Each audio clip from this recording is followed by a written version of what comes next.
Foggit is a high-performance fogging oil designed especially for internal combustion engines. Foggit can be used by everyone. If you have a lawnmower, a jet ski, a motorcycle, a tractor, a high-performance car, a classic car, racing vehicles, if it has a cylinder wall, it needs Foggit. For more than a decade, FTI has strived to become the leader in the aftermarket performance transmission and converter industry. We've joined forces with McLeod Driveline Components under the leadership of Top Fuel Funny Car pilot Paul Lee, and now have a larger distribution network, more resources, and more power. Come see us in the pits and ask how you can join the FTI family. It's not cheating, it is the competitive edge. This is WFO Radio. Hey everybody, WFO Radio is on the air. Joe Castello back with you. Got a big show for you this week as we get ready for the zMAX Dragway 4-wide, the second half of the 4-wide doubleheader, the mini season. Who will sweep the 4-wide? Will anyone sweep the 4-wide? And I was thinking a little bit about it. Like there should be a four-headed broom, right? Like it's not just a broom because you swept it. It's a four-headed broom trophy, right? So can somebody please make that? Can you just get out there, someone out there in the safety safari or someone like a broom with 4 heads on it? And then when you sweep the 4-wide mini season, you've got this broom, except it's got 4 brooms on it. Isn't that a great idea? That's what we do here on WFO Radio. Big show for you today. Big show. Shawn Reed, Top Fuel racer, dived into the sport with both feet. He's going to be joining Alan Reinhart and myself, Randi Lyn Butner, making her Mountain Motor Pro Stock debut, friend of the show, going to be joining us on the show. And of course, the voice of the NHRA, Alan Reinhart, going to be joining us just minutes from now. There are a couple of things that I want to tell everybody about. And of course, our great sponsors, and share the show. You share the show if you're watching on X. We want to go live. We want to share the show.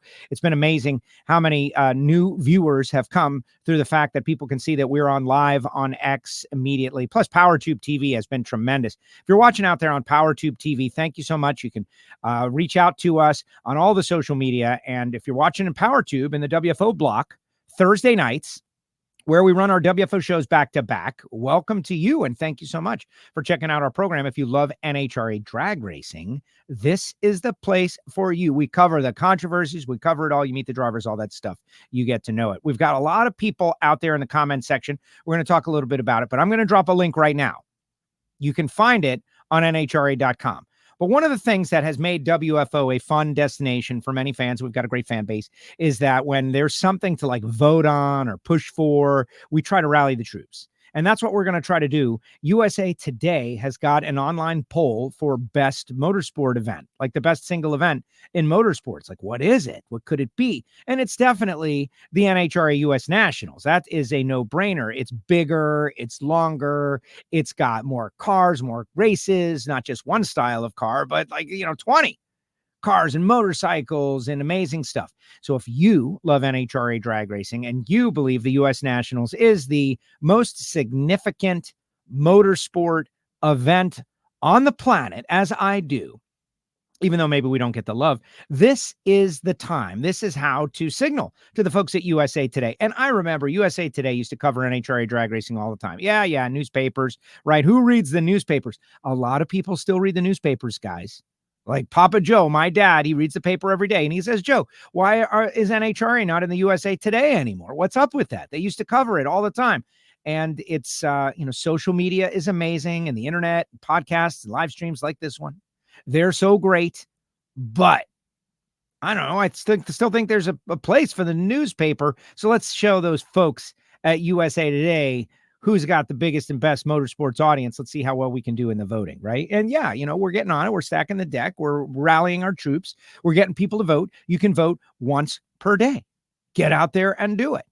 And of course, we ask you to share the show. Now, let me tell you about the people who make it possible. I'm going to tick through our sponsors, and then we'll get to Alan Reinhart. In the middle of the show, we'll go into detail about them. But CWT Industries, Randy Neal, Balance Machines, amazing stuff from Caterpillar, heavy earth moving machines, to your small block Chevrolet, touchscreen, quick, intuitive, accurate, faster than what you have in your shop, more than likely. Go to CWT Industries to find out more. Phillips Connect, of course, Smart Trailer Technology. Bernie Speed Shop, Josh Hart, over 100,000 square feet. They're buying cars, they're selling cars, they're doing frame-off restorations, anything you could want in the automotive field. And if you're looking for that absolute tip-top restoration, they can do it. Bernie's, BURNYZZ.com. Foggett, you heard a little bit about Foggett. Gary Stinnett, the new commercial from the Hike Motorsports Museum. How cool was that? That's when I went to Oklahoma and we shot that, and it came out great.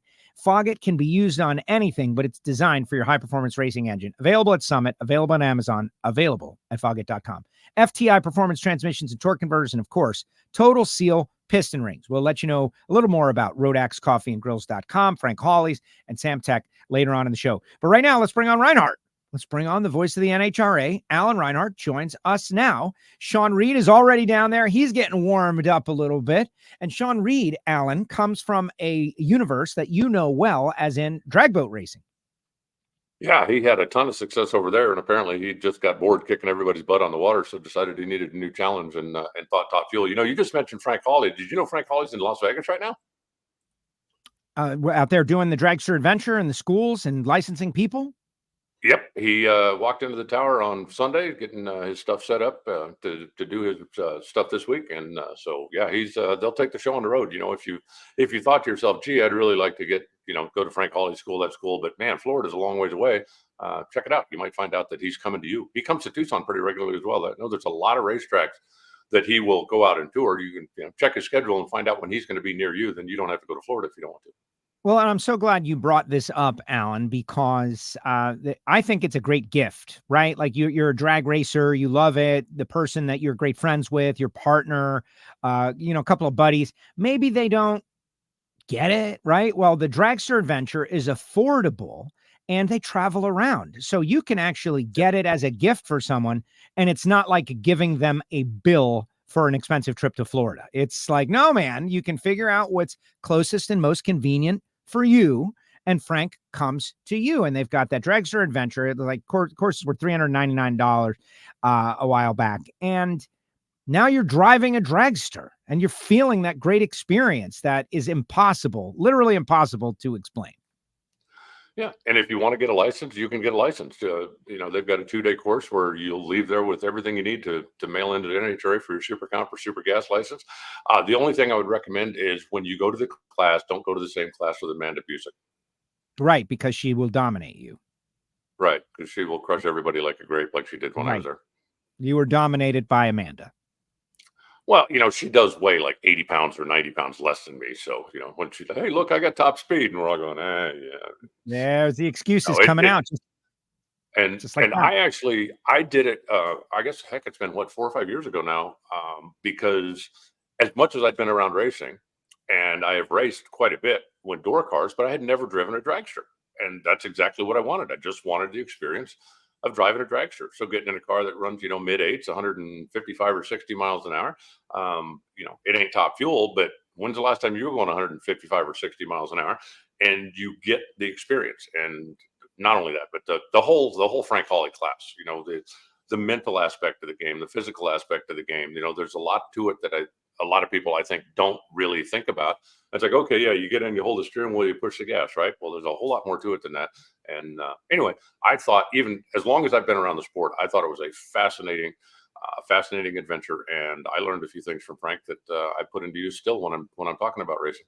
Well, that is great news, and hopefully everybody in the audience knows that. And just hanging with Frank, right? Like whenever Frank comes around, I'm always like, oh my God, this guy is great, and he's got so much wisdom. And what can you say? I'm proud to tell their story each week on the show. And Shawn, the What No Way guy, went through Frank's school and loved it, and he is an NHRA National Dragster mover and shaker. The new episode is out. Everybody is out there talking about how they're movers and shakers, and it's just so cool to see so many people coming into the sport of NHRA drag racing. But that's the deal, right? You can either watch it or you can participate, and that's how we get new drivers like our next guest. Let's bring him on. He's down there. Let's bring him on. Ladies and gentlemen, joining us now, top fuel racer, Shawn Reed. Shawn, move to your, your left a little bit. Yeah, there you go. There he is. What's up, Shawn? How's it going, guys? Thanks for having me on. Thrilled. Thanks, I'm great. thanks for being here.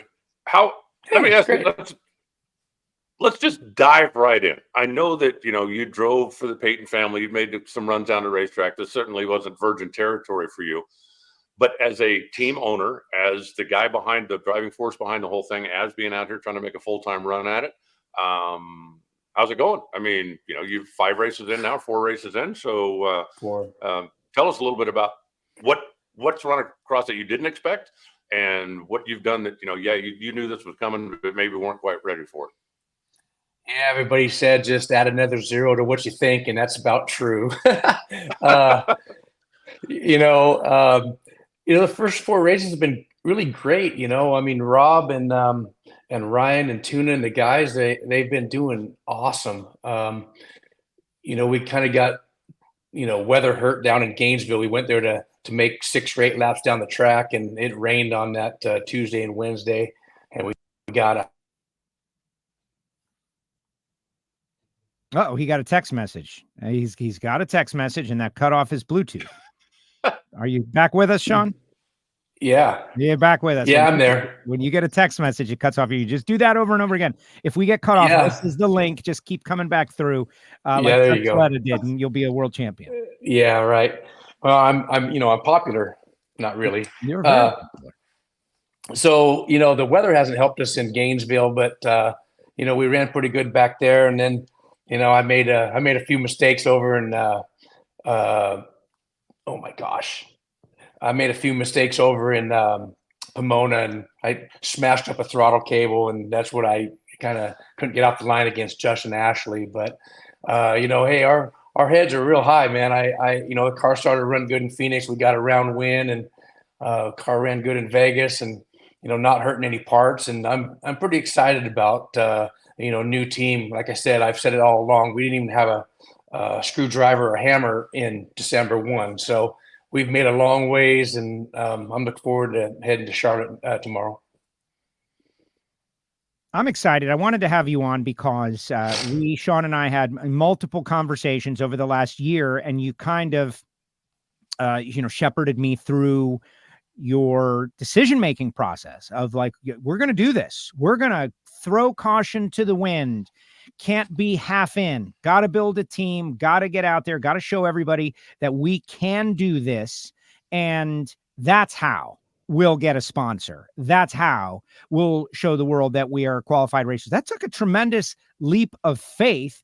And, hopefully interviews like this can help tell your story, but just take us back a little bit to that moment. You'd driven in the NHRA before, you'd had success, you've been to final rounds, but you were tired of sitting on the sidelines, waiting for an opportunity. And you did like so many drag racers do. You made your opportunity happen. And now you're in the middle of it and you need some support.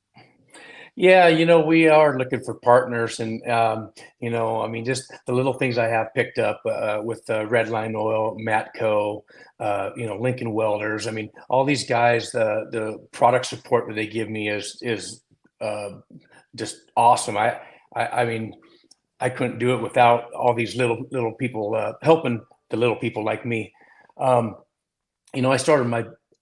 I got this motto: you got to spend money to make money. And, I started my business in 1998 with $100. And, I kind of want to build my race team the same way. And it's something that Barbara Hughes always instilled in me. It's like, you gotta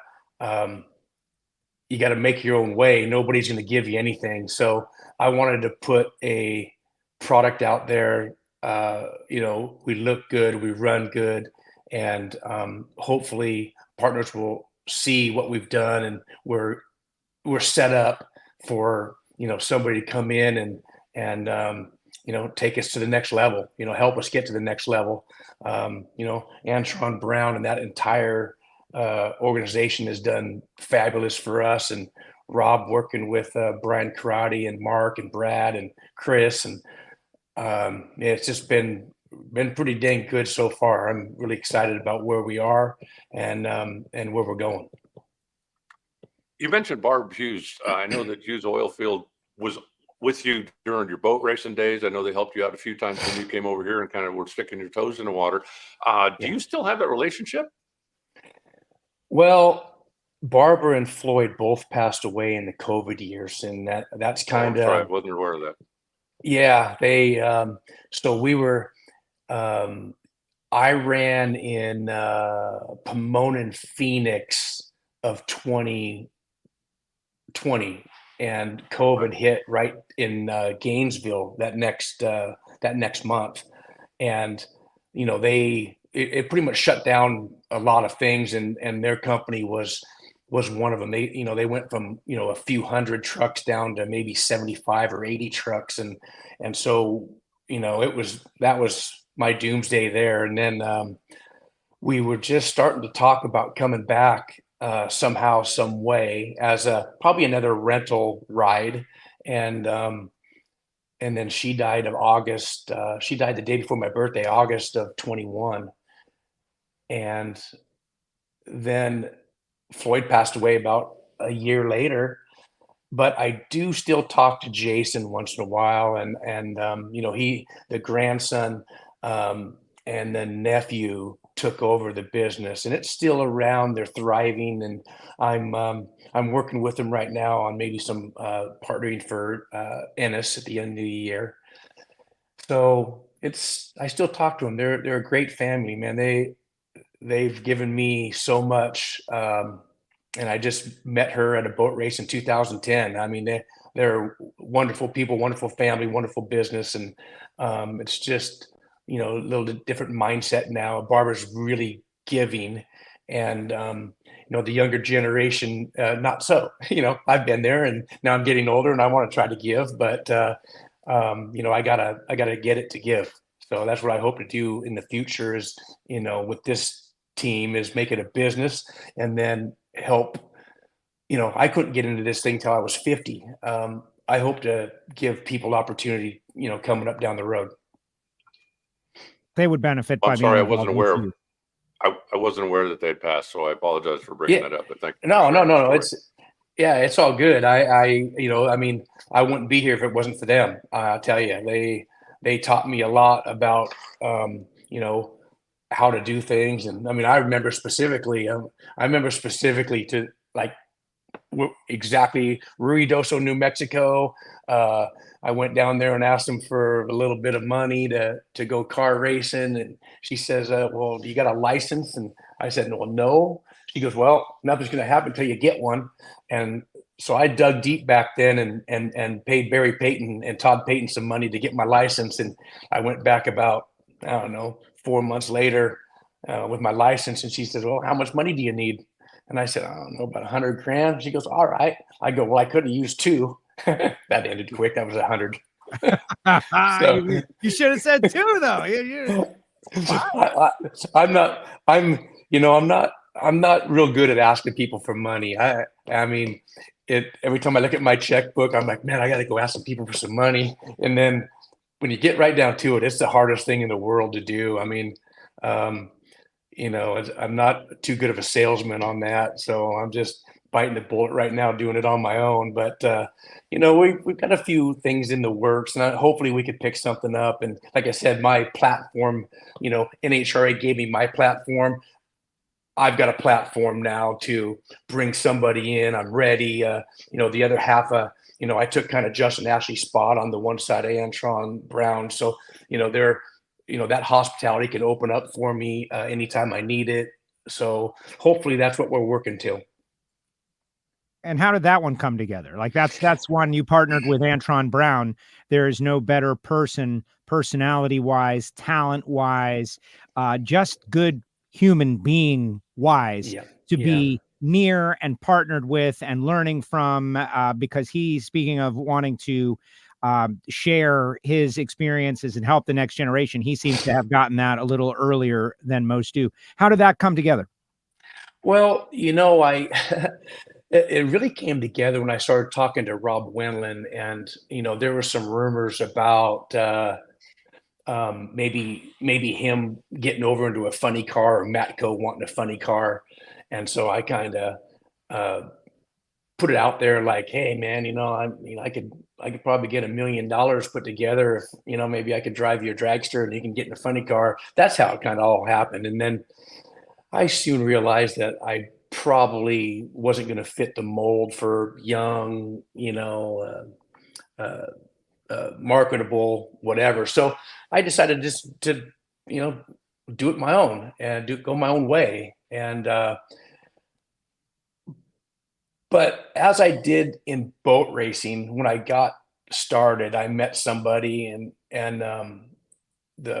one of the first pieces of advice I got is, if you want to be fast, look at somebody in this sport, boat racing, that's been going fast and doing it right for not just 1 or 2 years, but a number of years, and get hooked up with them. And I like, Antron Brown, besides being Barbara Hughes's favorite driver. I know, but I mean, everything. I know, man. I just like Barbara Hughes she goes, that Brown man. She goes, I just love that guy. I just love that guy, that brown chocolate. And then Antron walks up and he'll be like, oh, look at you, purple hair and brown chocolate. He's just getting right on it, right? And I'm like, oh my God.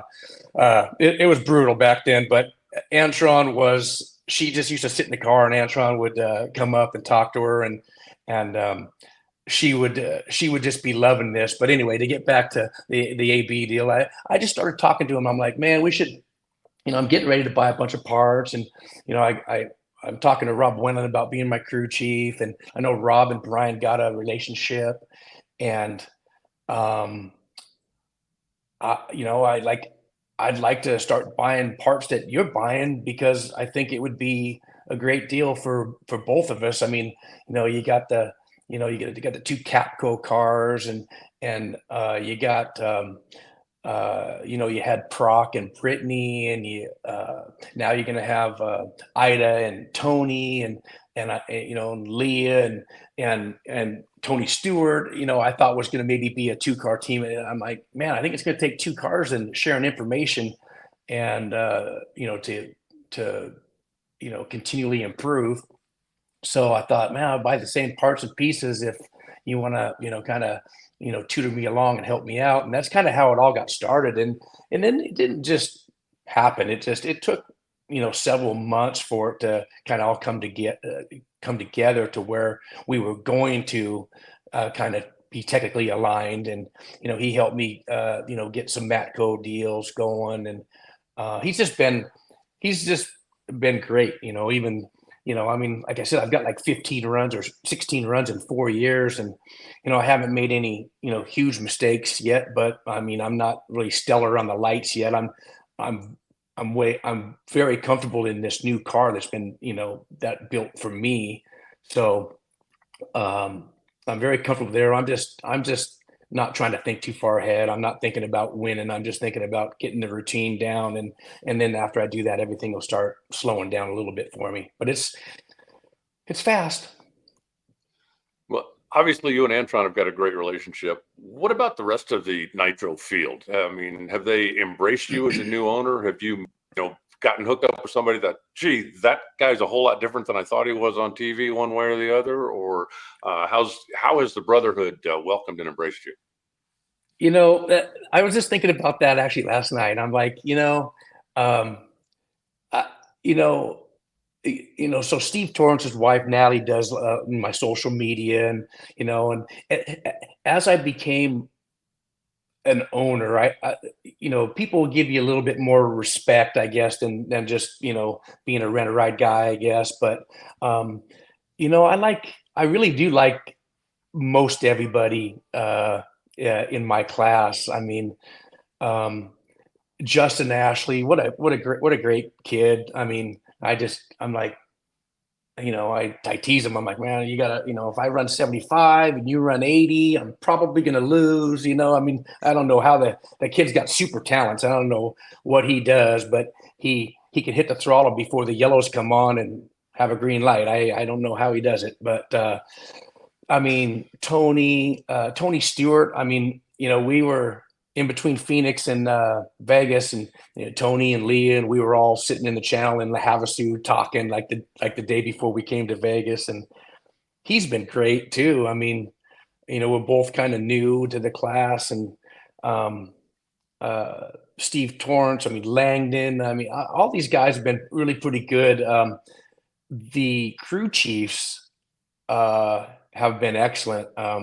You know, walking up to me and going, "Wow, you built it right. You did it right. You know, good job." And you know, we're not running in the low 70s yet, but we're pretty consistent in the mid to upper 70s right now, which is what we really wanted to try to do. And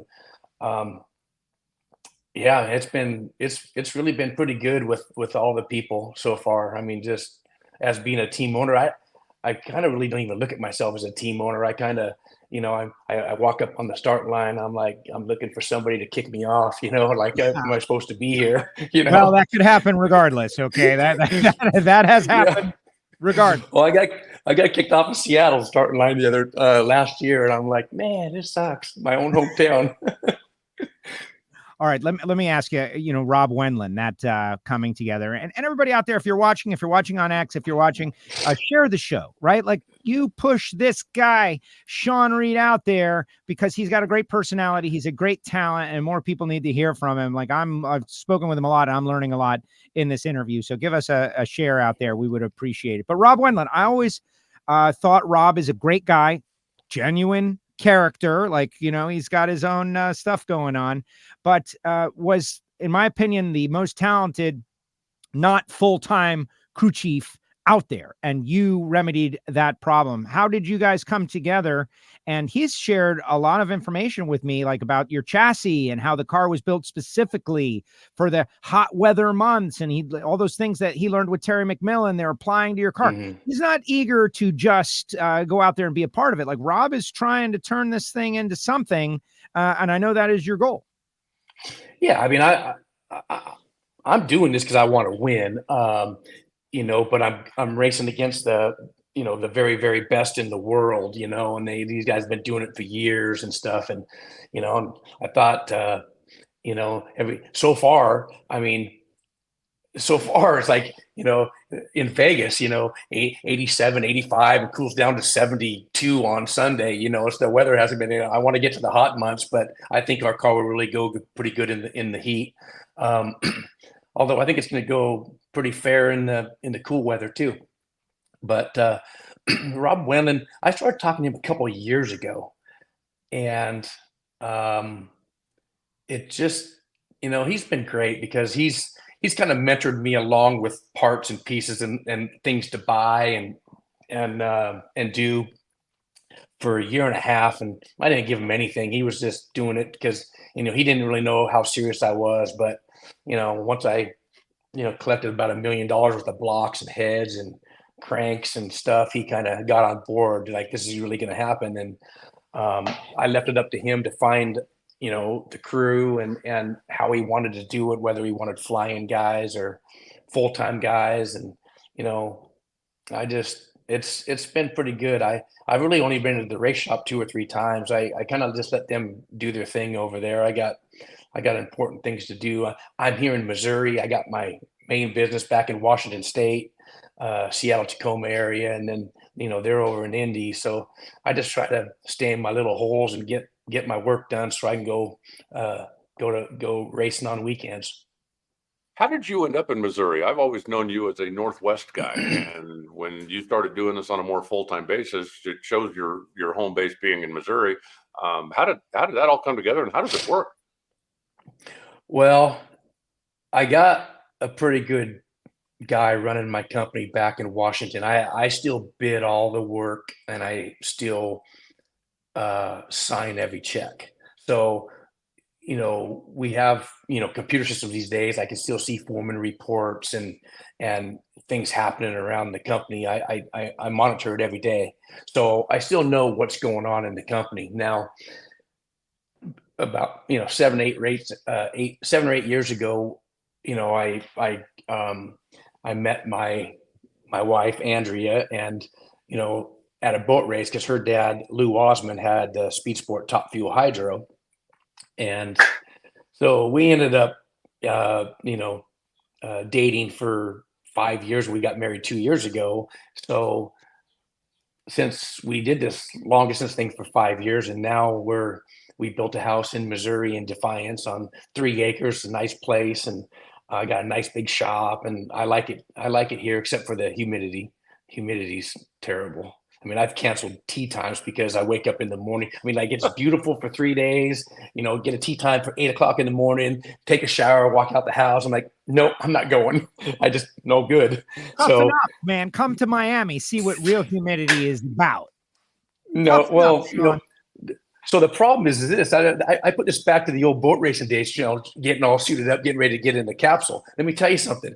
When you're already miserable, it's not that bad. So like if you know you're going to be miserable, it's not that bad. But when you think it's going to be good and then you walk into misery, no.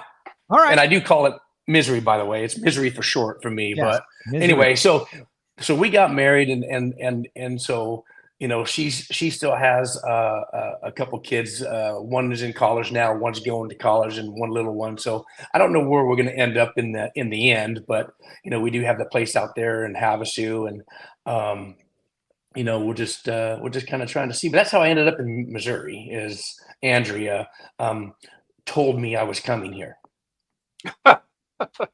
Smart husband knows when to say yes. Happy wife, happy life. That's fact. And she's been involved in this since jump, right? I remember having great conversations with you guys. Very supportive. Yep. Alan, next question. Yeah. Yep. Well, the 4 wide coming up here in Charlotte, and then looks like it's going to start warming up. So you sound like you're really you're geared up for that. Yeah, I mean, I mean, the 4 wide don't really bother me. Like I said, I'm not really.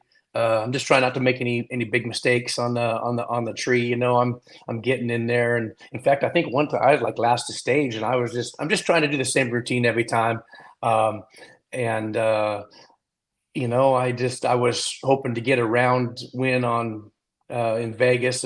We went down the track all 4 times in qualifying, and we smoked the tires. We got Tony and Justin Ashley and Terry Tottenquad, and man, it was kind of a bummer, but if you think about it, I haven't really got the best draws in 4 races. I mean, I've lost to Justin Ashley twice. He's kind of good. And then I lost to Steve Torrance twice. Yeah, he's okay. I mean, I haven't really gotten the really great draws yet. So, but we've been qualifying in the top half, which is, like, holy crap. I've never been number 7 before, even in a Vandergrift car, which was a fast car. And so qualifying number 7 in Vegas, number 8 in Phoenix, running in the 70s in Gainesville for the first time out. I mean, like I said, I'm extremely happy about where the team is right now. And, I don't think it's, I would be lying if we don't have expectations to be top 2 or 3 or 4 or 5.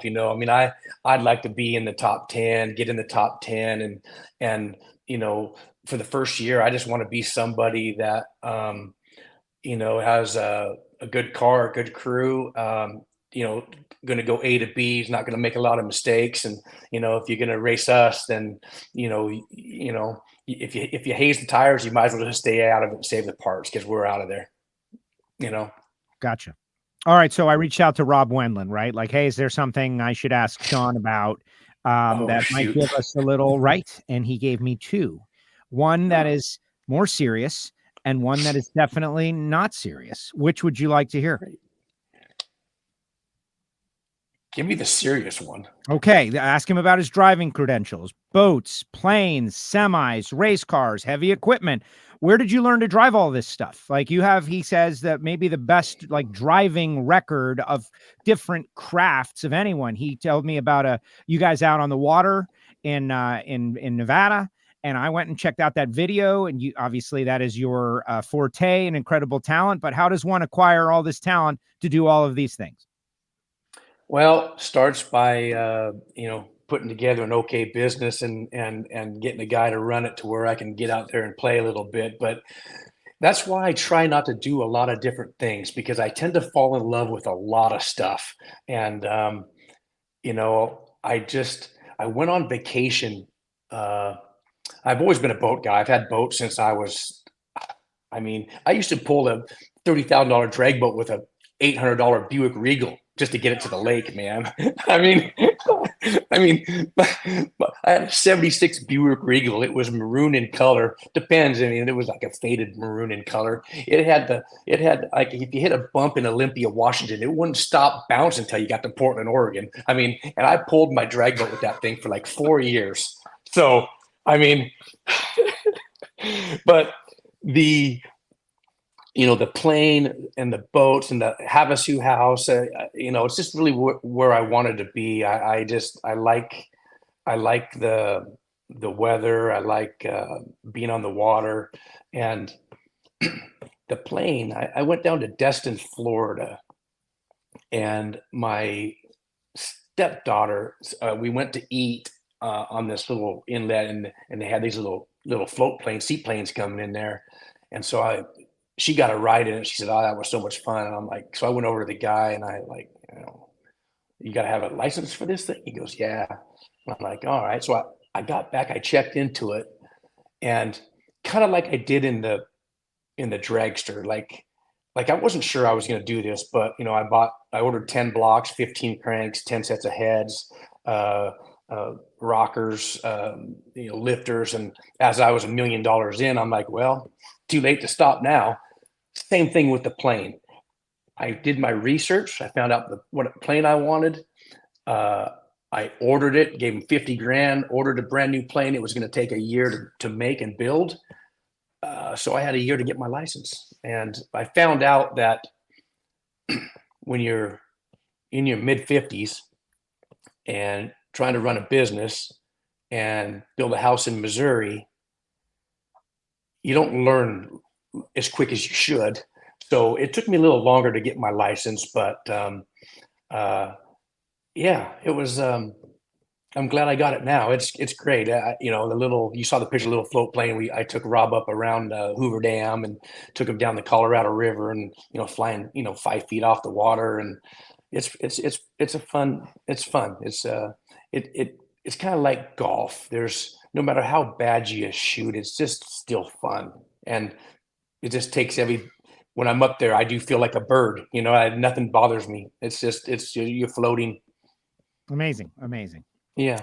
Any curiosity to the not so serious question? Well, I thought that would have been the non-serious question, No, but okay. That's the serious question. This is from Rob Wendland, guys. This is not. Yes. This is Rob. Yeah. Ask him. I'm sure he's laughing right now. Ask him what his relationship is with baked beans. Oh yeah, baked beans. Yeah. So I didn't tell him. I didn't. This is thanks. Well, Rob. I didn't tell him. I got a little deal going for Chicago and Brainerd, and it's a Saucy Spoon, baked beans, and I got to do a little promotional stuff for him. It's just a little help in. Oh, and we lost him, Reinhart. That's it. I didn't take him. He's back. He's back, right? You're back. Yeah, I'm back. I was lost. You were lost, and now you're found. Oh, wow. So anyway, I don't know how much you got of that, but baked beans. Yeah. I got a little deal, but I forgot to tell him that I was getting some products shipped to the shop, and they opened up a bunch of boxes, and Ryan, the guy that orders all the stuff, he got like 10 cases of stuff, and he goes, "Oh man," he goes, I was just talking to someone, he goes, "I must have screwed up something because I got 10 cases of baked beans here." I was ordering race car parts, but so we gotta put the Saucy Spoon baked beans on the side of the car in Chicago. Not real big, but just big enough to give us a little help. Yeah, I love it. So it's good. So Saucy Spoon baked beans. I'm a baked bean eater. I do like baked beans. It's like potato salad, baked beans, hamburgers, Well, don't forget to grease the announcers with the baked beans. We like them too. Ooh. And isn't it funny that the serious question was the lighthearted question? Yes. And the lighthearted question turned out to be the serious question. There you go. Welcome to Rob Wendland. That's exactly Amazing stuff. Shawn, thank you very much for joining us here on the show.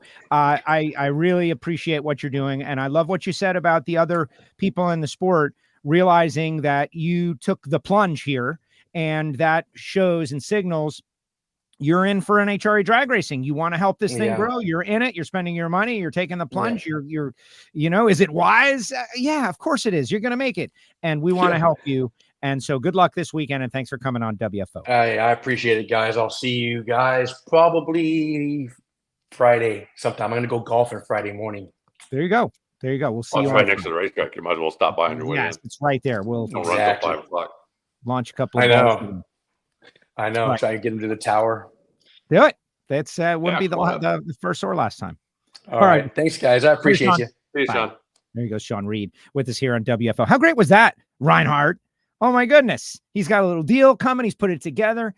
The days of walking around with your helmet and like asking for money, and then maybe someone gives you money and then you go buy everything, I feel like those days are over. The way that Shawn is doing it, and Justin Ashley did it, and others are doing it, going out there and swinging for the fences and making it happen.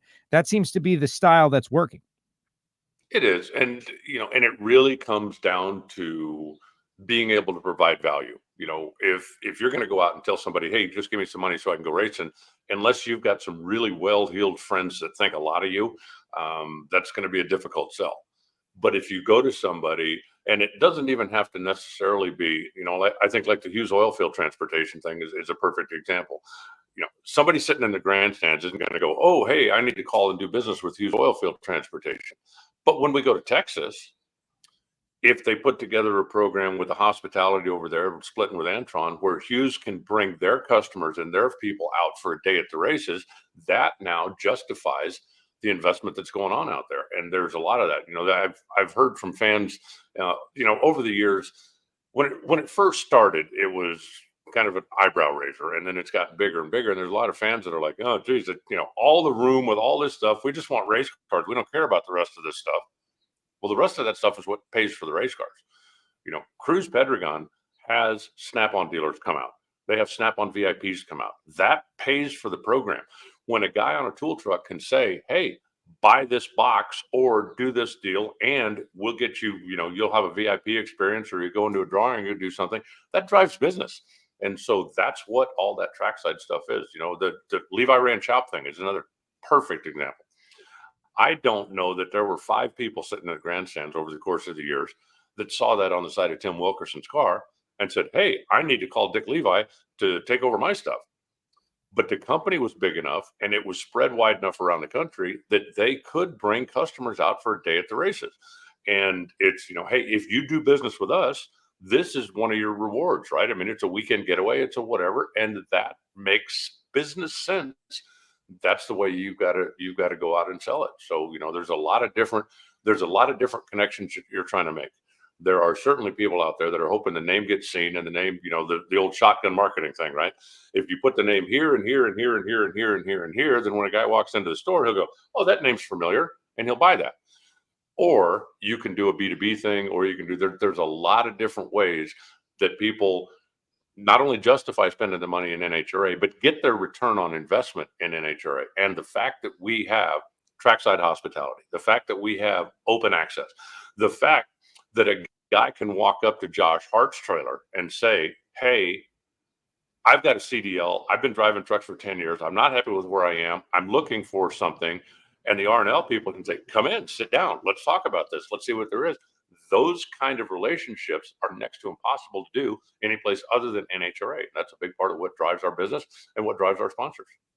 That is a fact. And I'm certain that Shawn is going to continue to do well. He has put, he mentioned Ryan Elliott, so many great talented guys over there with Rob Wendland, their teammates with Antron. And I feel like they are going to punch one in. And Rob told me that the chassis was designed for the summer months. And so let's see if that plays out. All right. We've got another guest, Alan Reinhart. We're going to do our preview and all, but we're getting ready for the second 4-wide race. And this is East Coast Returns, Mountain Motor Pro Stock going to return. And the sport's newest Mountain Motor Pro Stock racer is about to join us now. We know her and love her as Stock Eliminator Rocket Ship. Randi Lyn joins us now. What's up, Randi Lyn? How are you? Hey, Joe, what's going on? All good. How about you? Oh, getting ready for this crazy weekend. Yeah, I am super excited for you going through this process. I always knew that you'd be a great pro stock racer, but I didn't expect the mountain motor situation. How did that come about? For years, Richard Freeman has said, I'll talk about all of the drivers driving and criticize, and he'll say, we'll see. One of these days we're going to see. And, I just kind of blew him off for a long time. And then our sponsor, Jason, with Johnson Horsepower Garage, he loves the mountain motor class. Everything from the hood scoops to the horsepower and the sound they make when they fire up. So somewhere along the lines, they were like, Bo and Randy need to run a mountain motor car. And I was pretty intimidated in the beginning, and I'm probably still pretty intimidated to this point. But I've made some runs, not a whole lot of runs, but they seem to be pretty confident in me, more confident than I am in myself. So we're ready to go, I guess. But you're on the show, which I love. Like a lot of people are, let's see how I do before I come on and talk to you on WFO. No, man, Randi Lyn is on, and we're going to live it through her. Alan, what's your question for Randi Lyn? Well, I just noticed a Firebird sitting behind you. Are you going to be double dutying this weekend? I wish. Actually, I ran it this weekend at Bowling Green in a stock super stock combo. And while there was oil down in front of me, I was kind of practicing in my head, like going through all the motions of my mountain motor car. And then I rolled up, and I think I forgot to do a burnout. I forgot to know how to do a burnout in my Firebird. So I think Bo was probably right. I probably need to keep the two separate right now. I'm definitely not as good as him in keeping that straight. So I had to back up, and yeah, it was kind of embarrassing after 13 years of running my Firebird. But I just have that mountain motor stuff in my head right now and trying to do everything right. And even though there's not a whole lot of pressure from my surrounding people, I feel a lot of pressure. I don't want to let anybody down. You want to perform. All right, let's look at the car. This is the paint scheme that I think the world has been waiting for. What is that? Is that a charcoal? Is that a graphite? What, Randi Lyn, everybody knows that you are heavily involved in the planning and caretaking of everything. Hot Rod Randy's Horsepower Headquarters, all of that. These are the colors, but this car is beautiful. Yeah, it looks super fast and really cool. Basically, when we started putting this whole mountain motor deal together, Jason Johnson was like, he was feeling matte black at the time, and he was like, let's go with some matte black. And in my head, I'm definitely like an old school. I like shiny paint. I like paint. So in my head, I'm like, man, how can we make this, matte black, like really pop and really look good for Jason? And it's kind of a collaboration. Chase Huffman helps a whole lot. Austin Williams, me and him collaborate, draw pictures, send them back and forth. And then we kind of fill Bo in, and he tells us when we're crazy and not. And yeah, it's kind of just how it ended up. When's the last time Bo told you were not crazy? It's probably a daily basis with some of the ideas and projects that I start. I start a whole lot of craziness around here. Hey, what's the quickest and fastest you had been before the mountain motor car? I know you've run some super comp. Did you run some top dragster also? Yeah, I licensed in Top Dragster in Vegas last year, like right at the end of the year when we stayed. And I went, I don't remember what the ET was, but like 180 miles an hour.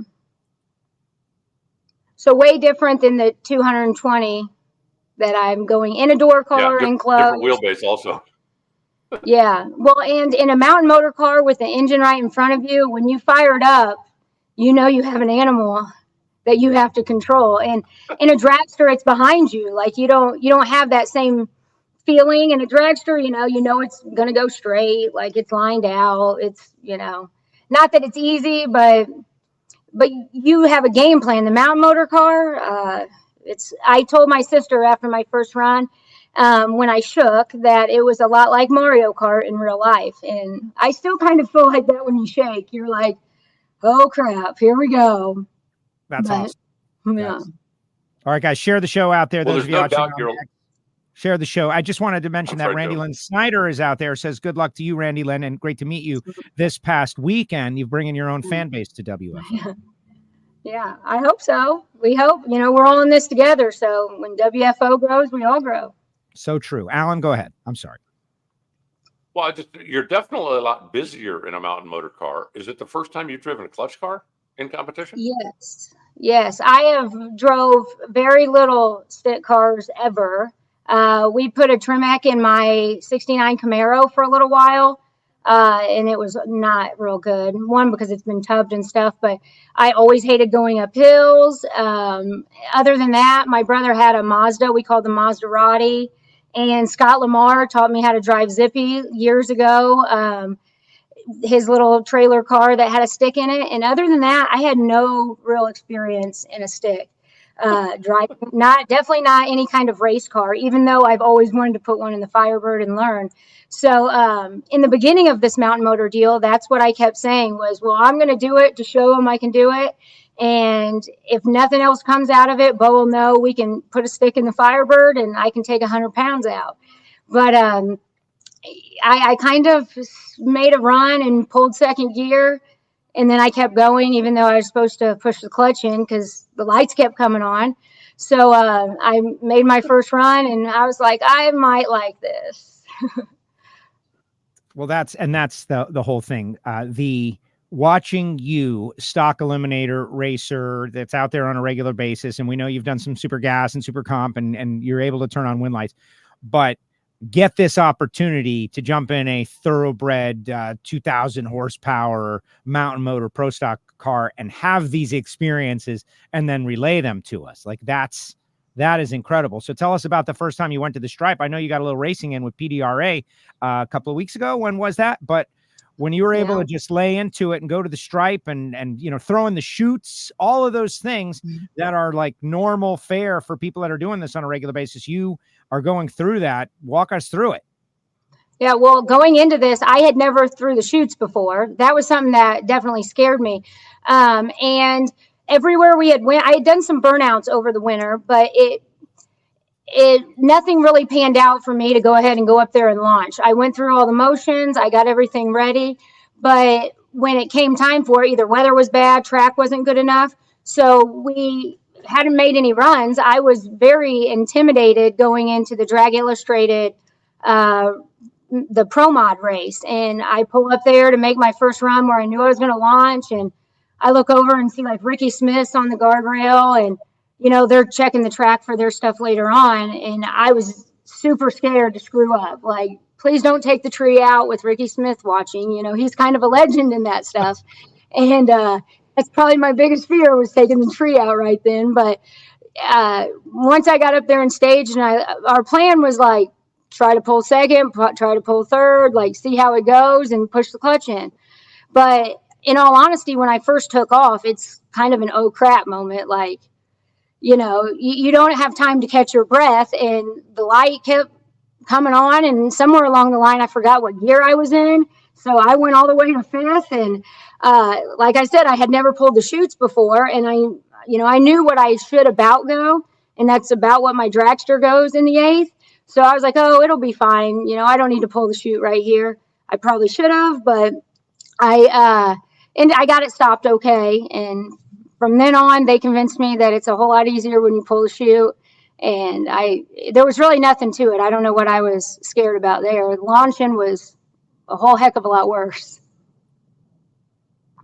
Alan? Well, it saves some wear and tear on the brakes too when you pull the parachute. If you decide you want to experiment with a stick in the Firebird, that car right there has got a G-force in it. So I'll pull it out. You can borrow it before you buy one if you want, because it's got a clutchless G-force in it. I think you'd love it. You talked about it's interesting. I was listening to you talking about doing the burnouts and doing the stuff, but never launching a car. And I was thinking, I don't know if you know Madison Gordon, who took over her dad's alcohol funny car this year. When they went testing, the first couple of times they went out, the track really wasn't up to making full runs, but she did like 6 or 7 burnouts and just kind of went through the procedure and went through that kind of deal. And I think it made her much more comfortable when it was time, because now she doesn't have to worry about, okay, I've got to get all of this right. I already know how to do this. We go through this part of the routine, and then you're learning the next segment. And I got to believe that probably helped a little bit, don't you think? Yeah, actually, like from the very first time that I got in the car, fired it up, and did a burnout, my first burnout was okay. But, and everything like driving Bo's Mustang and different things that I have drove, I've shifted during the burnout. So I don't know, that came a lot easier to me than what I expected. I've had a whole lot more trouble backing up, and I've gotten a little practice at that, and I've made a lot of mental runs backing up. Because even in my dragster, I just, for some reason, the process, I'm slow at backing up. So I think that going and doing like a few burnouts and then, practicing staging, just, it let me like get that in my head and, until I had to take on the next thing. I think that if I would have tried to launch very early on, it would have been definitely intimidating. All right, so people are asking out there, like this gentleman, Chris, how is Bo Butner doing? And but see, this is we could see. And Derek wants to know, Mountain Motor Pro Stock is not an exhibition class this year; it's a real class. As I understand, it's been a real class for like the past 3 seasons. But have you wrapped your mind around the fact that you might end up racing Bo Butner? Like you guys could be on the track together. Like, have you wrapped your mind around that? Because I feel like it's the matchup everybody has been waiting for. Like even at the Drag Illustrated race when we were down in Bradenton, like everybody's like, "Oh, you and Bo, it needs to be you and Bo," and that was a chip draw, so it was kind of luck of the draw. Actually, second round we both ended up losing crazy, so I was like, "Man, I wish we would have drew each other second round." But yeah, I feel like everybody's kind of excited for us to race, and Bo brings out the best in me on the track. Like I might be sucking, not be able to hit the tree for nothing, but if I have to race Bo, like it just comes out.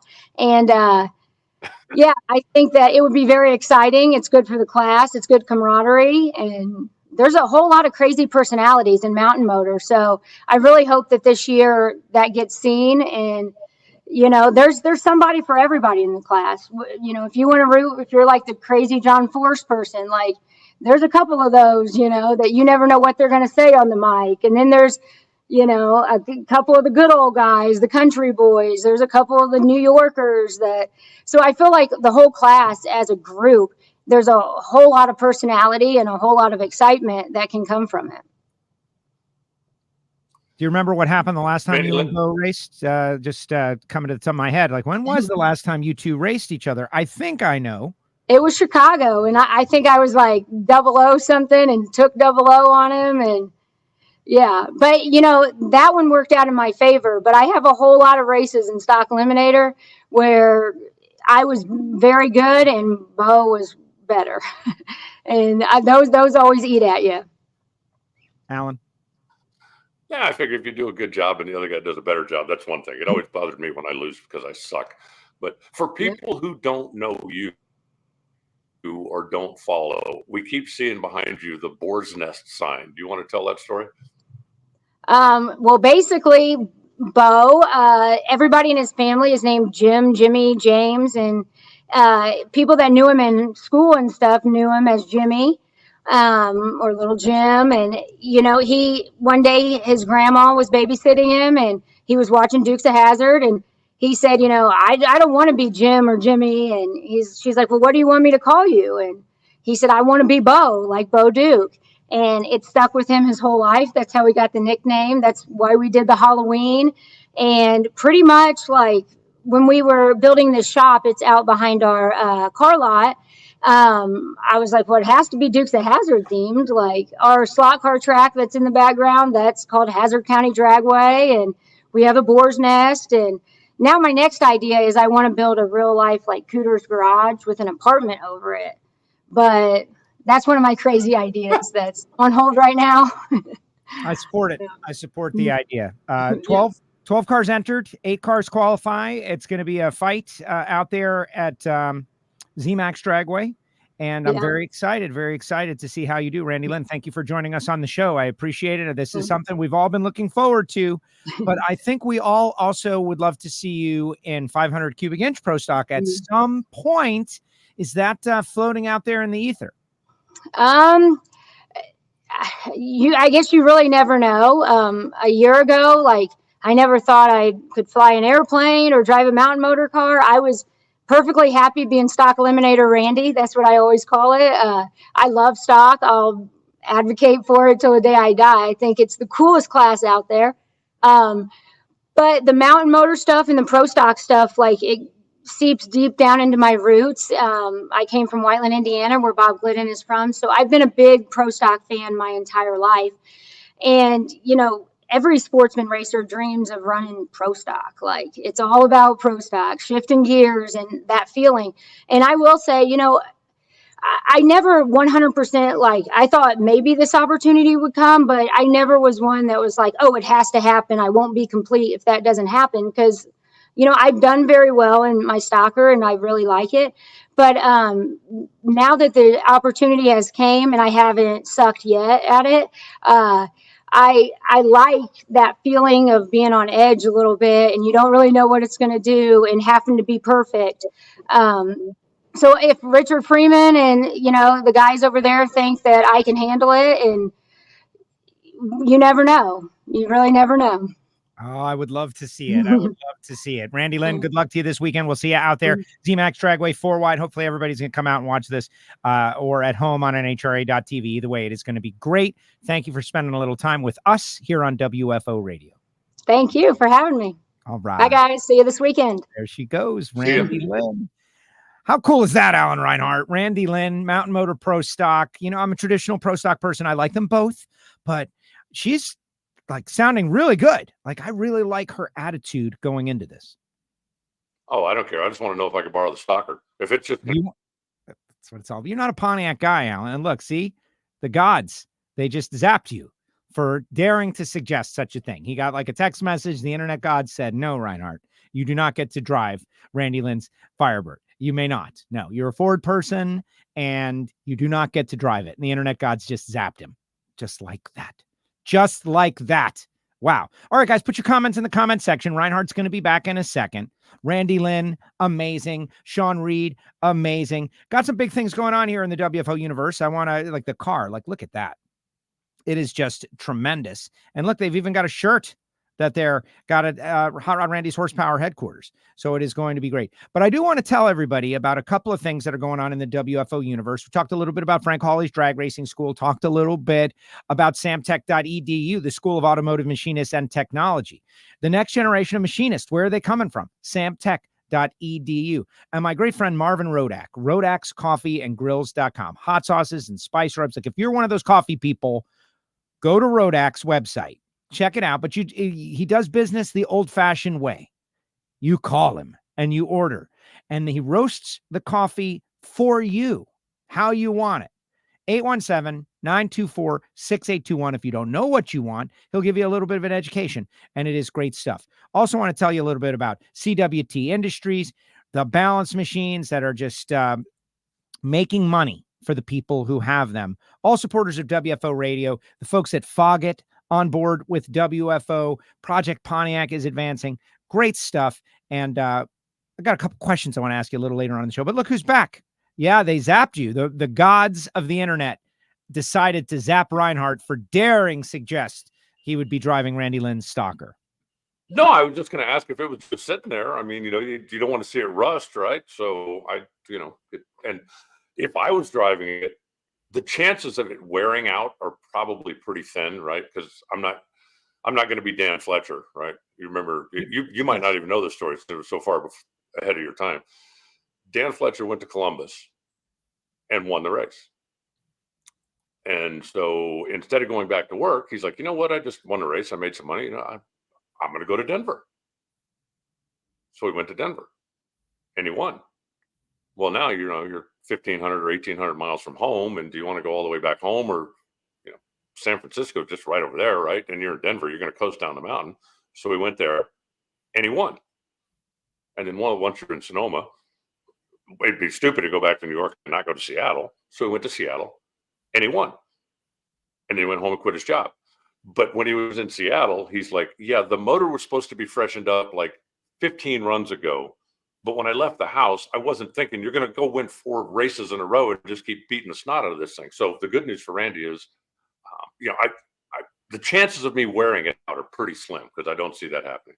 I agree with that. No, that is an excellent point. you are making. She said what she said about. And I'd put a clutch in it. I'd put the stick in it. I'll supply the transmission. So sportsman racers think about racing pro stock. That is, when I went back home to my local track, they would see me walking around. Everybody knows that I work with the NHRA, and they would ask me about pro stock. Like the bracket racers would be like, yeah, but what about pro stock? I'd be like, but Ron Capps. And they're like, yeah, but tell me about pro stock. That's where their heads were. And to hear her say that, I think drives home a point that maybe a lot of people don't fully understand. Yes, the nitro cars are amazing. They're amazing. They're awesome. But if you've got a bracket car, you got a sportsman car, you're out there in stock eliminator, chances are you go to the rail to watch pro stock. I think so. And I think it depends on what you race, right? If you are a dragster guy, whether it's a super comp guy or a bracket guy or a top dragster guy, then I think a lot of those, kind of look over towards the injected nitro cars as maybe the next step, or, ultimately potentially top fuel, because dragsters are what they do. But I think if you're a door car guy, then pro stock is your class. I know when I was a kid and I was racing the Mustang that you see on the lift behind me, I had a 70 Roadrunner that I raced for a number of years. When I was young, nitro cars just seemed like completely out of the realm of anything I might ever be able to experience. But a pro stock car was really close to what mine was, right? I mean, obviously not close to what mine, but you get what I mean. You get in, you sit in the seat, you shift the gears, you do. I mean, the pro stock car was the ultimate level of driving a stick car down the drag strip, which is what I did. And so that was something that I remember being in Tulsa, Oklahoma one time. I broke the rear end in the thing, and the guy that was pitted next to me was helping me, and we're laying under there, and they're like, okay, up next is top fuel, and we're under my car going, up next is funny car, we're under, up next is pro stock. And I looked at him, I said, you want to take a break? And he said, yeah, let's do that. So we went and stood in the back of the pickup. We were close enough to the track that we could stand in the back of the pickup and see the cars going down the racetrack. Took a break, watched pro stock, and as soon as pro stock was over with, we were back underneath the car, putting my car back together. Well, exactly. And that mirrors my feeling as well. Love top fuel, love funny car. They are my favorite. But, pro stock has that spot where I feel connected to it. And if I was going to drive anything, I would love to get to someplace. Pro stock would be the place to be. And apparently a lot of people agree, because there are like 22 of them on the entry list for the 4-wide at the Bellagio. Beautiful. Including Dave Connolly. He's on the entry list. I don't know if that's accurate or what the deal is. It a mistake? Whether that is, regardless, that would make it 21. But what a stacked field we have going into the second half of the 4-wide season. No, Dave, I'm sure that's not a mistake. He was. It was announced somewhere earlier in the year that he was going to drive a race or two. I'm trying to remember the circumstances, but I bet if you go to NHRA.com and scroll back a little bit, you can find it. But no, I don't think that's a mistake at all. I think it'll be good seeing him back behind the wheel. I think that anybody that knows Dave Connolly and remembers when he was driving, he has not forgotten how to drive one of these things. I think that if he gets behind the wheel, then he'll be a factor. And I also think that it'll help him in his day job, because getting in the car once in a while will remind you about what's going on when your driver comes to you and says, hey, I'm feeling this or I'm getting that. And I don't see any downside at all. And I really think that he could go out there and hurt some feelings. I agree. He he ran Hartford's car in Bradenton, made the final round. Mm-hmm. And that's just, the muscle memory, and you maybe get even a little beginner's luck all over again. Funny car, Jeg Coughlin looking for the sweep. The sweep is something that I think is big. I want to talk it up. I do think. By the way, your four-headed broom idea. The four-headed broom. Dumb. You don't like it? You do come up with some very good ideas. The four-headed broom idea is dumb. Okay, well, I appreciate your honesty. Like that's you got to come up with a lot of ideas to have some good ones. They can't all be winners. I submit the four-headed broom. You're kind of you're dismissing it. You're dismissive of the idea. I'm sure there's someone out there that likes it, but until you actually see, there's not. Until you actually see the four-headed broom, 4-wide sweep with a four-headed broom, you haven't fully experienced it. Someone in the audience is making that broom right now. Don't deter them, Alan. Don't make the broom. There will be a broom this weekend with 4 heads on it. Someone's going to bring it. Okay. Jeg Coughlin trying for the 4-wide sweep. There should be a big bonus. There should be a name to it. It's something that I'm pushing. I'm not in the sales department to make such things happen or decide. Maybe deep down buried, there's a reason why it would be a bad thing. But to sweep the 2 4-wide races is a big deal. Jeg Coughlin is trying. Of course, Doug Kalitta is trying. This is a big deal. Bob Tasca is trying. Well, since they're both semi tracks, maybe we could get one of Marcus Smith's people involved in this thing, and I'm sure that they could come up with something. But yeah, the four-headed broom is definitely not it. We're a long way from talking about sweeps, right? Let's go into Friday. Let's get a run under our belt. Let's go into Saturday. Let's see how the Too Fast, Too Tasty goes. The first time that we did the 4-wide Too Fast, Too Tasty, I thought was really cool. And the fact that because it's 4-wide, that means 8 cars are coming back to be part of the Too Fast, Too Tasty. And I don't know this for a fact, but I believe that we're going to have some spoilers get a chance to get in the field, because I don't believe Jason Rupert's making the trip, and he earned a spot.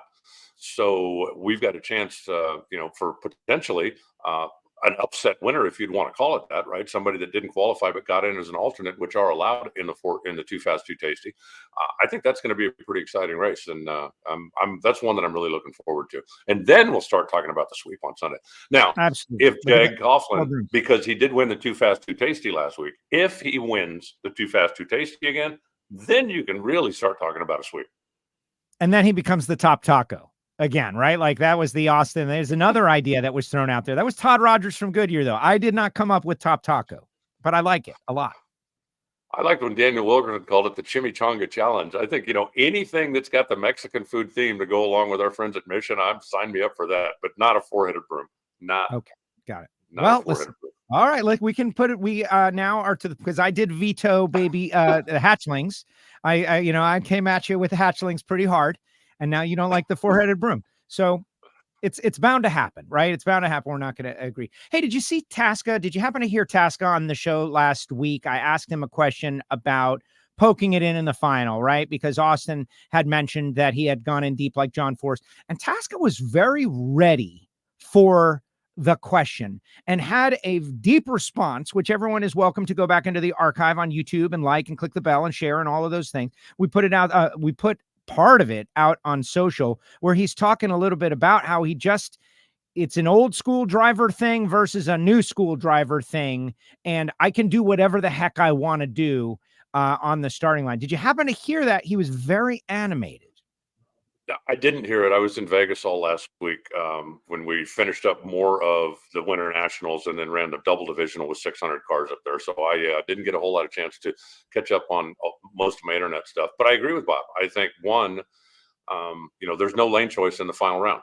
So if you are in the early rounds, I am a big believer that shallow staging is the way to go, because more often than not, I think lane choice is more important. And unless you win the race by 3 inches, you really didn't do anything on the starting line anyway, other than manipulate the scoreboard. But there's no lane choice in the winner's circle. So once you're in the final round, if you want to roll her in there 100th or 2, do it. And I certainly don't think he staged with his headers. I mean, if you look at the numbers, and the 60-foot number is the telling one, he was in there a couple of hundredths. So, he ran 89, probably, maybe 88, real high 88.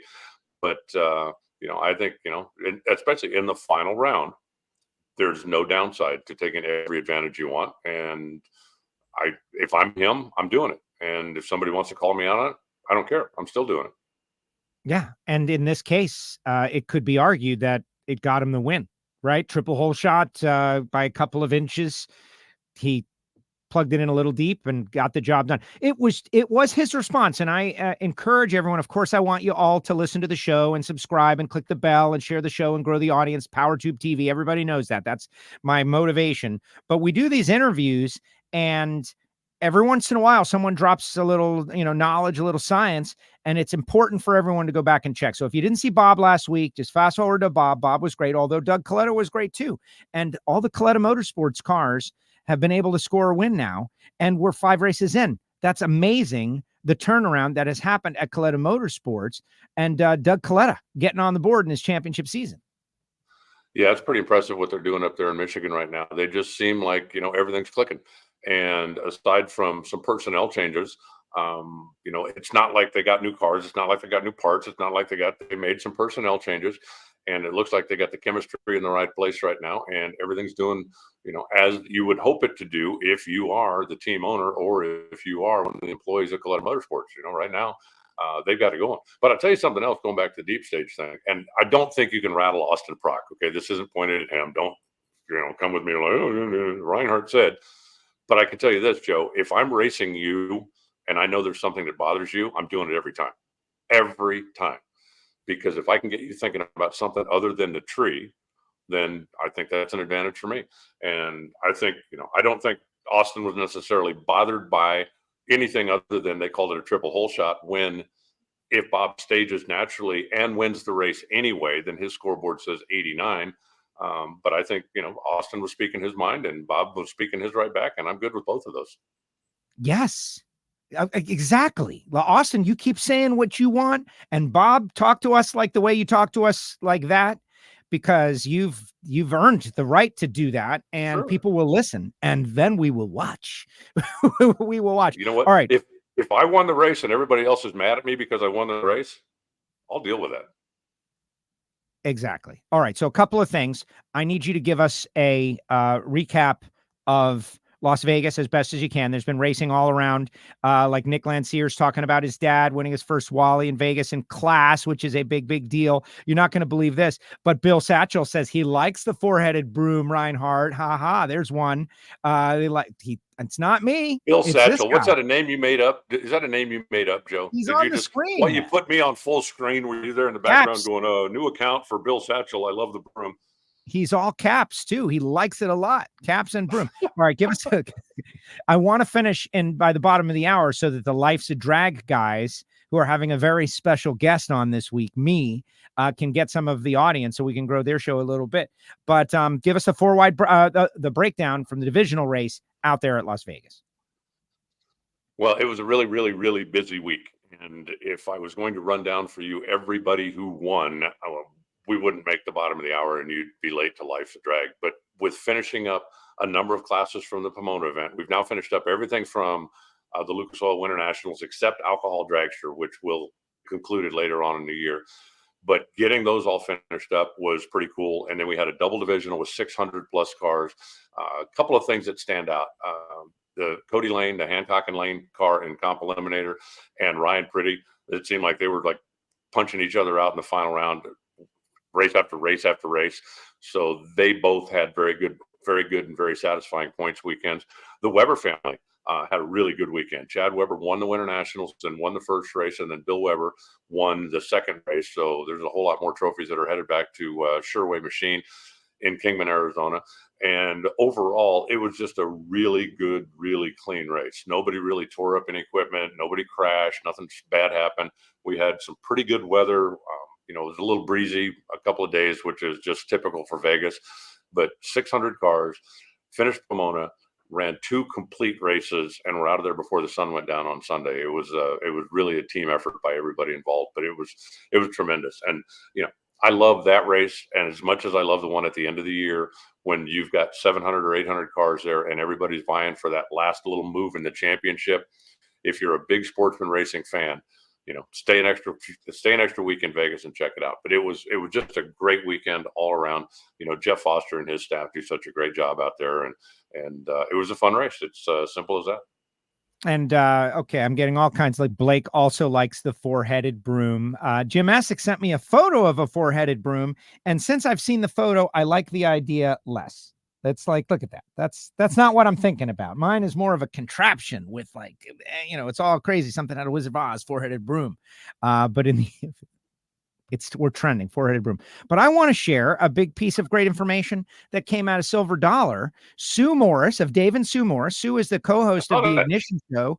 She won her first Super Street race. Like, this is a perfect example of she got an opportunity to drive. She decided she wanted to do it. She did the right things. And now she is a Wally winner at the divisional level. It's amazing. People can go and listen to the Ignition podcast from yesterday to hear the whole story, but that's how it's supposed to go.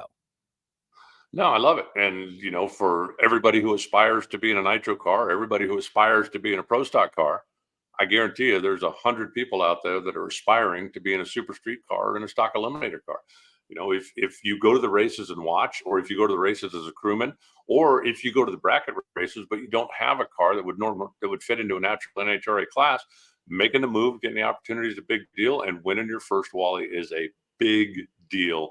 I don't care what class it is. I don't care what car it is. I don't care. Winning your first Wally is a big deal, and that's why they are so coveted. Yes, and that's why I'm doing Project Pontiac. That's what the 78 Trans Am is all about. There's no guarantees that will ever happen, the kind of success that Sue just had. But I bracket raced. I won a track championship. I've won many races. It's different to do it on a pro tree in an index class in the NHRA. It's just different. The only bummer is that it wasn't streamed anywhere. Otherwise, we'd be playing that. But regardless, congratulations, Sue. Final thought, Alan, before we head to zMAX. I don't believe that a guy will ever win a Wally when he's sitting in the water box thinking about a four-headed broom. That's my final thought. That's fair. That is fair. Let's see how it goes. I just hope someone brings a four-headed broom and they're out there. Now, I'm looking forward to getting to zMAX. The forecast is supposed to be a little cooler than it was in Vegas, at least the first couple of days. Sunday it cooled off in Vegas, and holy smokes, did we have a great race. And, the forecast, I believe, out there is going to be like 70s or low 80s, and that means the cars will be fast. It's a spectacular surface to race on, and looking forward to it. Really looking forward to it. Actually, looking forward to going to the Waltrip Brewing Company for the Thursday night deal, because I think I've still got a couple of the Have a Drink on Mikey coupons that he gave me when I was in Bristol last year. Okay, wrap this into 30 seconds. Everybody wants to know if you're going 3 for 3. Tony Schumacher going to be inducted into the Motorsport Hall of Fame of America, where you are a fixture out there. I think that is tremendous for Tony. I'm very excited that his career is going to be honored. But are you the official inductor? I doubt it, and it's way, way too early for that decision to be made. That usually happens, 6 months down the road or whatever. Tony, I'm sure, has a list of 3 or 4 or a dozen people that have been a big part of his career that he would ask to have him to come out and take that honor. I doubt seriously that I'm even on the list. I've watched Tony for his entire career. I've certainly respected him his entire career, but I don't. It's I more doubt of a that it would joke, be me. right? Like Austin Coyle. Oh, okay. Manson Hines. You're like the official guy. You come with the Hall of Fame. I would be honored. I would be honored if he asks me, but I don't believe he will. Copy that. I understand. All right, Alan. Great job as usual. Thank you so much. Appreciate you greatly. Thanks, Joe. Have fun on Life's a Drag, and I will see you in a couple days. Thank you, sir. There he goes. The voice of the NHRA, Alan Reinhart, joins us each week right here on WFO Radio. And yes, good luck with this mission.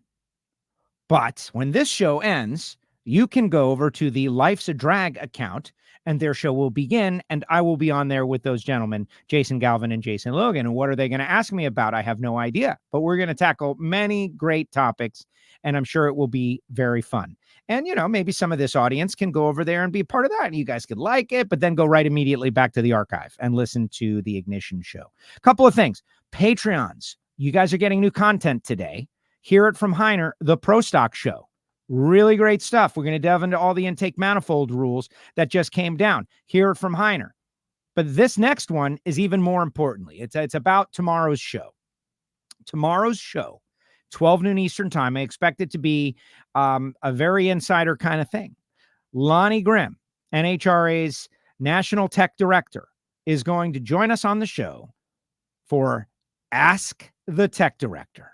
We are going to hit Lonnie with some questions like, what's up with these intake manifold rules, and what is the genesis, and where do they come from, and what is the final word? We're going to ask Lonnie Grimm about what's going on in Pro Stock Motorcycle and, the fuel and the hot topics for the tech department. Lonnie has agreed to come on. We're going to ask him fair and straightforward questions, and we are going to receive fair and straightforward answers. And I think this is the best way to achieve transparency, and not only that, but respect and appreciation for all the hardworking people out there who are doing their jobs every single week, who, are unheralded for their efforts. So we're going to do that tomorrow, 12 noon Eastern time. Do not miss it. If you're watching on YouTube, click the bell, all of that stuff. Now, here's our YouTube question of the week for the YouTube comments section. Great job last week with Tasca. I appreciate you guys. YouTube comments section question of the week. Would you like to see Randi Lyn Butner race in NHRA 500 cubic inch traditional pro stock, thus having maybe an Erica Enders versus Randi Lyn Butner matchup, or a Greg Anderson versus Randi Lyn Butner matchup? Is that something that intrigues you? Would you enjoy seeing that at some point in the future? ... Richard Freeman ? Because I think that could happen, and I think it would sell some tickets. I think people would love to see it. But yes, later on today, hear it from Heiner for Patreons. If you'd like to become a Patreon, join the other Patreons, you can do so. Patreon.com/WFO Radio. It is our VIP listener club. And let's see what people say. Jim Essex is out here on YouTube. He sent me the picture of the four-headed broom. Thank you very much. Ant Dog, a bicycle racer, or rad, BMX, right? He says, great show. Thank you very much. Noon live tomorrow. Yes, Scott. Noon live tomorrow. Ask the tech director. And if you've got a question, you can slide it into my DM. How crazy is that? Sounds terrible. Slide it into my DM. WFO Joe on Instagram and Twitter. Remember, Life's a Drag is next. Yes, they've got a YouTube channel. They've got an X account. I'll be on there. I'm going to be signing on. We'll hear what they say. I'm sure we're going to be talking about food, right? That's what it's all about. Food. Thanks for the great show. Yeah, Reinhart doesn't like the four-headed broom. Guys, I'm not going to make a four-headed broom. I'm not bringing it on a plane. But if someone shows up with a four-headed broom to present to whoever sweeps the back-to-back four-wide, because four-wide broom, get it? You got that? Blake likes my idea. Thank you, Blake. Even if you don't really like the idea, Blake, thank you for supporting me against Reinhart, because we all know that's really what it's all about, right? A little back and forth. He's still sore that I didn't like the hatchlings and I went against it, and it just makes perfect sense. Nick says, great show, Joe. Thank you very much. And we've been having a couple of really great shows the past few weeks. Here's the deal. We're moving into the heart of the season. We're headed to Chicago after zMAX, and then we're headed to New England. We're going to be out there all around. NHRA is having a great start, but everyone's got to pull in the right direction. We want to see did you see Michael Jordan?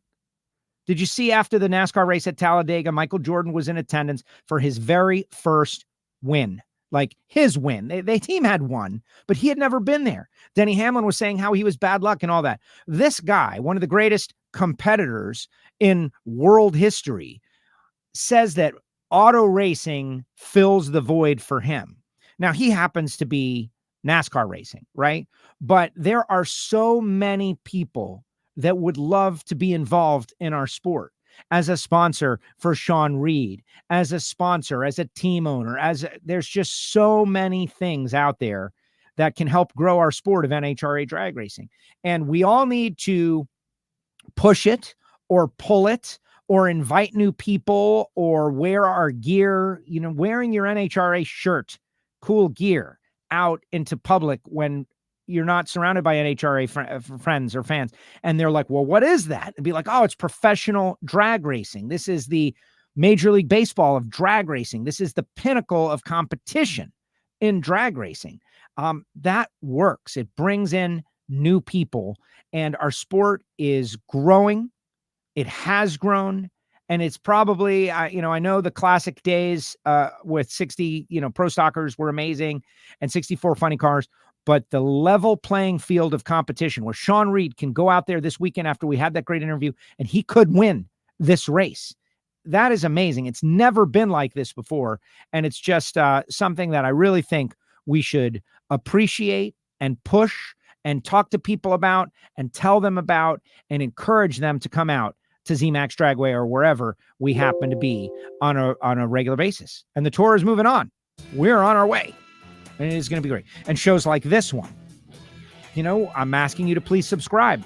Subscribe, click the bell, share the show. We have such compelling and interesting personalities. Guys and girls racing together and against each other.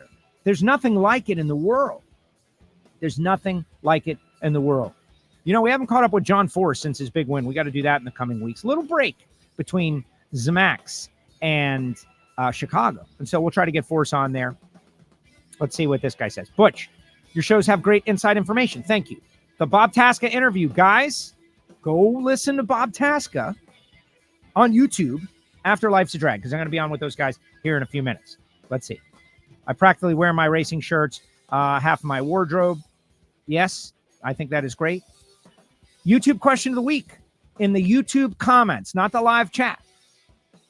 Would you like to see Randi Lyn Butner run a 500 cubic inch pro stock car? Would that be a draw for you? Show worthy. Let us know what you think. We need to get MJ to Chicago race when he was there. He would love it. Henry says, thanks for the insight on what's going on behind the scenes. Thank you, Henry. This is WFO. This is what it's all about. We are one of many shows out there, but we were definitely the first, and we are certainly the longest running. That is a fact. You can subscribe to the audio only, Apple Podcasts, Spotify, SoundCloud, wherever you get your podcasts. All right, guys, I'm going to wrap up right here. But if you head over to Life's a Drag, if you're watching live, you will see me pop on with those guys. And we're going to have a good time. Jason Galvin, Jason Logan, and myself. And we'll probably talk about all the things we ate in Las Vegas. And then later on today, the Patreons are going to get a Hear It From Heiner show. That's right, Michael Heiner. All this stuff going on in Pro Stock. What does he think? What's the deal? Hear it from Heiner, happening later today, but only the Patreons get to see that. That's kind of the benefit of being a Patreon. All right, guys. Thanks to Randi Lyn. Thanks to Shawn Reed. Thanks to Reinhart. Four-headed broom.